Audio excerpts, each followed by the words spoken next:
एक एसडीएम गलत करती है तो नेशनल न्यूज बना दीजिएगा, एक आईएएस गलत करेगा तो नेशनल न्यूज नहीं बनाइएगा। लेकिन ऊंचे अधिकारी के नाते ऐसा नहीं करना चाहिए। गलत की है, एकदम गलत किया। कि वो एक पुरुष गलत है तो उसके खिलाफ भारत में कितने प्रतिशत पुरुषों ने सड़क पे आके हल्ला मचाया। आपने दहेज का मुकदमा कर दिया क्योंकि आपको तलाक चाहिए अब, और बच्चों का फिक्र नहीं किया, आप 10 साल की शादी फिक्र नहीं की। क्या ये दहेज का मुकदमा यहाँ पे लगता है कि एसडीएम को करना चाहिए? आप लोग न्याय करेंगे, मैं आपसे पूछ रही हूँ। मतलब न्यायालय से भारत में अब किसी व्यक्ति को कोई आशा नहीं, बस सोशल मीडिया से अब आशा बची है। मैं आपसे पूछती हूँ, आप न्याय दिला सकते हैं क्या?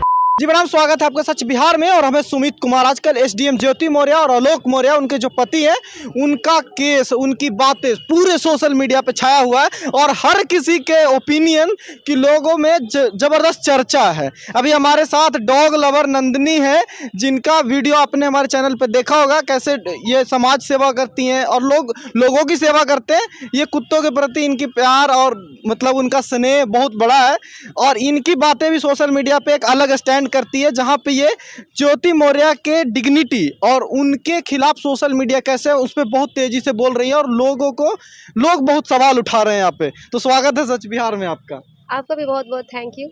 आप ज्योति मौर्य का समर्थन कर रही हैं उस समय में जब पूरा सोशल मीडिया उसके अगेंस्ट है।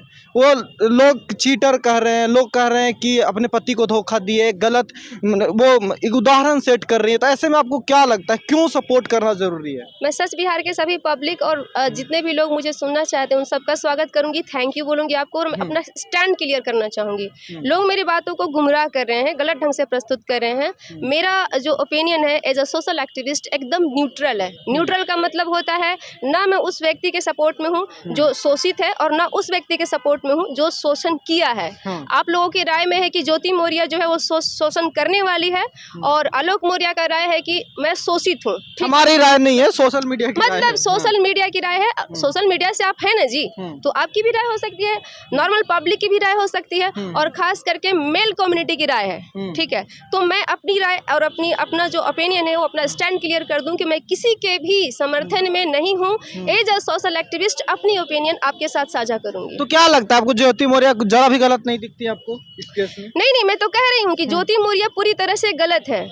पर मैं आपसे सवाल पूछना चाहती हूँ कि अगर ज्योति मौर्य गलत है, उसके अगेंस्ट पूरे देश की महिला पुरुष सब खड़े हो गए, तो पुरुष में एक आता है मनीष दुबे नाम का व्यक्ति, जो एसडीएम से बड़े पोस्ट पे आईएएस अफसर है। तो मैं पूछना चाहती हूँ आपसे कि वो एक पुरुष गलत है तो उसके खिलाफ भारत में कितने प्रतिशत पुरुषों ने सड़क पे आके हल्ला मचाया?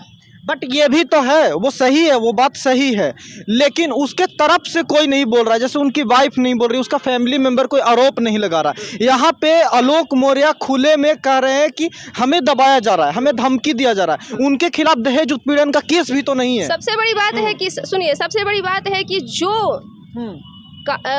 मतलब जो case supreme court, high court या सेशन कोर्ट किसी के पास चला जाता है और रिस्पेक्टेड कोर्ट का फैसला होगा कि उस पर क्या फैसला या क्या राय देगी। हमारा आपका राय नहीं चलेगा। अब सवाल है कि फिर मैं यहाँ खड़ी हूँ और आप मुझसे सवाल पूछ रहे हैं किस बेस पर, तो वो मैं बता दूं।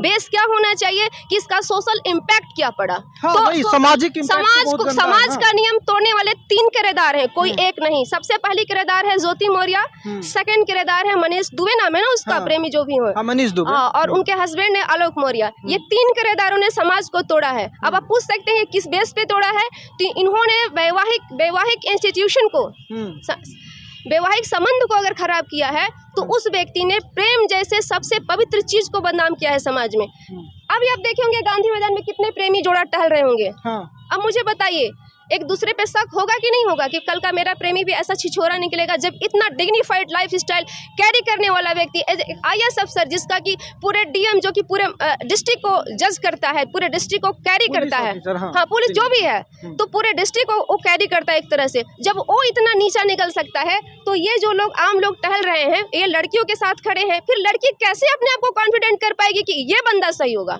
मुझे ये बताइए। नहीं, वो बात सही है, पर क्या जो पति पढ़ाया, वो इस तरह के पैसे जुटाए, सब कुछ किया, उस पे आज दहेज का मुकदमा, मतलब ठीक है एडल्ट्री लीगल है कानून में, लेकिन आप एडल्ट्री वाले तो कानून से कुछ होगा नहीं, आपने दहेज का मुकदमा कर दिया क्योंकि आपको तलाक चाहिए अब, और बच्चों का फिक्र नहीं किया, आप 10 साल की शादी फिक्र नहीं की। क्या ये दहेज का मुकदमा यहाँ पे लगता है कि एसडीएम को करना चाहिए था? सबसे बड़ी बात ये है कि दहेज का मुकदमा जब हम किसी को खराब प्रूफ करना शुरू कर देते हैं ना, तो हम उस व्यक्ति के अंदर न्याय, प्रेम, ये सब चीज नहीं देखते हैं।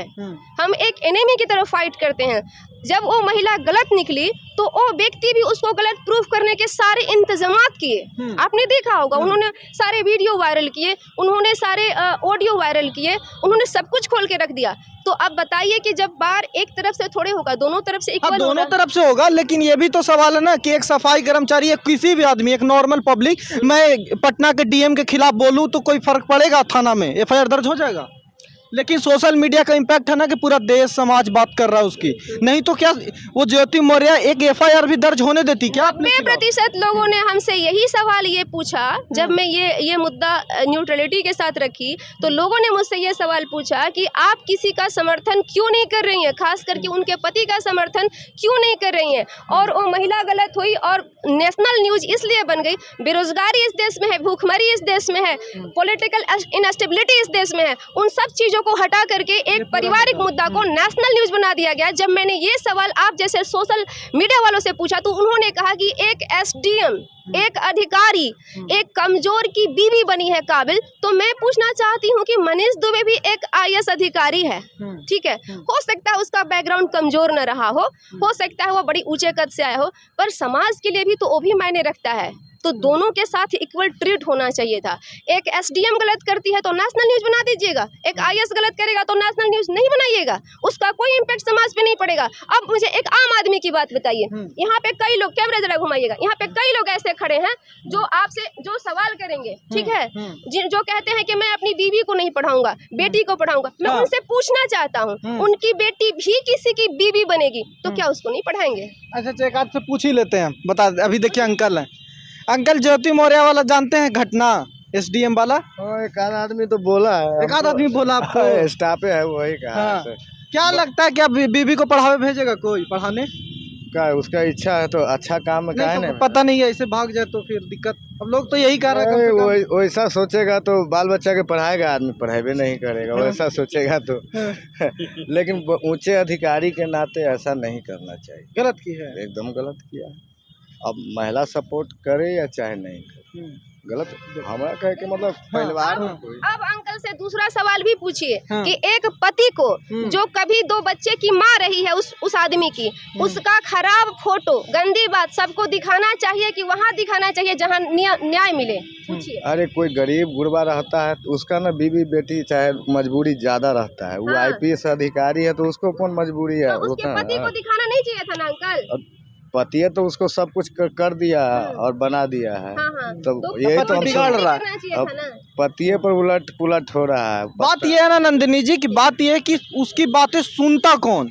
अगर मीडिया, सोशल मीडिया लोग नहीं होते तो उसकी बात ही नहीं होती। और आजकल जिस भी कोई भी महिला एक पुरुष पे छेड़खानी का आरोप लगा दे तो आरोप नहीं लग जाता क्या? वो मान लेता है समाज। तो ये भी तो है। इसका मतलब है कि माननीय रिस्पेक्टिव जो हमारी कोर्ट है, जो हमारी संवैधानिक व्यवस्था है, जो भारत में न्यायालय है, उससे विश्वास एकदम खत्म है। जो हमारा तीसरा स्तंभ है और जो हमारा लास्ट स्तंभ है, लास्ट पिलर है सोशल मीडिया, इस पर इस पर पूरी की पूरी आस्था अब टिक गई। अब आप लोग न्याय करेंगे, मैं आपसे पूछ रही हूँ। मतलब न्यायालय से भारत में अब किसी व्यक्ति को कोई आशा नहीं, बस सोशल मीडिया से अब आशा बची है। मैं आपसे पूछती हूँ, आप न्याय दिला सकते हैं क्या? बताइए। हम न्याय नहीं दिलाएंगे। न्याय देगा कौन? न्याय तो कोर्ट ही देगी, लेकिन कोर्ट में बात होगा। पूछने दीजिए, 2 सवाल पूछने दीजिए। जब न्याय कोर्ट ही देगी तो व्हाई यू विल बी जज? जजमेंट क्यों पास किया? बेवफा एसडीएम क्यों कह दिया?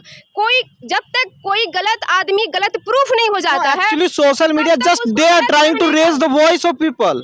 नो जजमेंट कहाँ पास कर रहे हैं? लोग कह रहे हैं ना कि महिला गलत हो गई। मैं पूछती हूँ कि महिला गलत है, मैं ये मानने को तैयार हूँ पूरी तरह से, लेकिन तब जब माननीय न्यायालय इस बात पे मोहर लगा देगी। नहीं, मोहर माननीय न्यायालय तो इस बात पे मोहर लगा चुकी है कि एडल्ट्री इंडिया में लीगल है। इस उनके क्राइम है, उनके घूसखोरी है, उस पे क्लेम होंगे, एडल्ट्री पे तो होगा भी नहीं। जरा सुनिए, तो आप ये कहेंगे कि एक चपरासी है वो, स्वच्छाकर्मी जो भी हैं, मैं इस बात के लिए सबसे माफी मांगूंगी। किसी का पद छोटा या बड़ा नहीं होता, काम बड़ा छोटा नहीं होता है, जिम्मेदारी है उनकी। तो मैं पूछना चाहती हूँ, कभी बख्शीश नहीं लिया होगा? दिल पे ईमान पे हाथ रख के बोलेंगे, कभी किसी से कुछ लिया नहीं होगा। उनके घूस आप बख्शीश समझती हैं? नहीं नहीं नहीं नहीं नहीं, बख्शीश नहीं समझती हूँ मैं। सबको चोर कह सकती अगर ये मेरे हक में होता तो, पर मैं किसी को चोर नहीं कह सकती हूँ, किसी पदाधिकारी को मैं गलत नहीं कह सकती हूँ जब तक न्यायालय इस बात को न मान ले। मैं क्यों कहूँ कि एक एसडीएम चोर है, एक आईएएस चोर है? मैं वेट करना चाहिए, वेट करना चाहिए इस बात को कहने के लिए। और मैं ये क्यों कहूँ कि वो चपरासी सही है या गलत है, इस बात का भी मैं वेट करूंगी। मैं चाहती हूँ कि आलोक मौर्य के साथ न्याय हो, पर दोनों पक्ष के लिए, उनके बच्चों का भी न्याय हो। सबसे बड़ी तीसरा एक शख्स जो इस बीच में है, जो सबसे बड़ा पॉइंट किलिंग कर रहा है, जो सबसे बड़ी चीज को खत्म कर रहा है, वो है love and affection is a life. अगर इसमें नहीं है, जिंदगी में आपका प्यार नहीं है तो जिंदगी कुछ भी नहीं है। उसने प्यार का भरोसा तोड़ा है तो उसे भी थोड़ा सामने लाया जाए, उसको भी सजा दिलाया जाए। एक गृहस्थ की पूरी गृहस्थी खत्म कर दी है तो उससे भी सवाल पूछा जाए, ये भी जरूरी है। और जितनी माँ गलत है ना इस मामले में, उतना पिता गलत है। शुक्रिया नंदिनी जी। और सही बात है, ये दोनों पक्ष की बातें जानी बहुत ज़रूरी है। जजमेंट सोशल मीडिया कर देगा तो सबसे बड़ी समस्या है ये, और आजकल बातें एक तरफा हो रही है जो कि बहुत बड़ी प्रॉब्लम है। बाकी आपकी राय क्या है ज़रूर बताइए।